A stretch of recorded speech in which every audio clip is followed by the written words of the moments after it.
Magandang araw mga klanon dahil day off ngayon. So magluluto kami ni ate ngayon ng bakarita kasi wala kaming maulam. So ayan yung natitira sa ref. So dahil walang humahawak ng cellphone kanina, so ayan, nagisa na namin yung karne ng baka sa sibuyas, bawang, tomato paste at tomato sauce.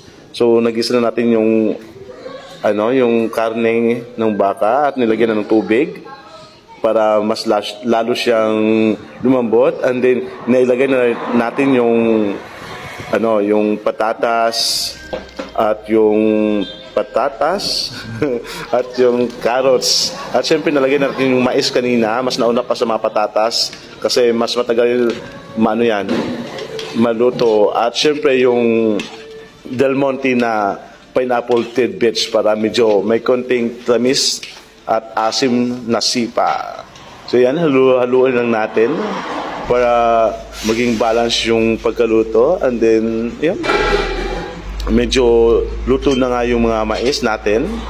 So titikman na natin kung lambot na yung karne at syempre kung sakto yung pagkaluto natin. So ayan, nakita natin yung tagaluto. Yung kusinero natin is parang haggard na, pagod na.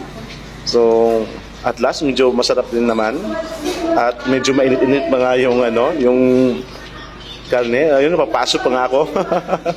Mas maganda kasi pag kumain na mainit yung pagtikinan. So, luto na nga.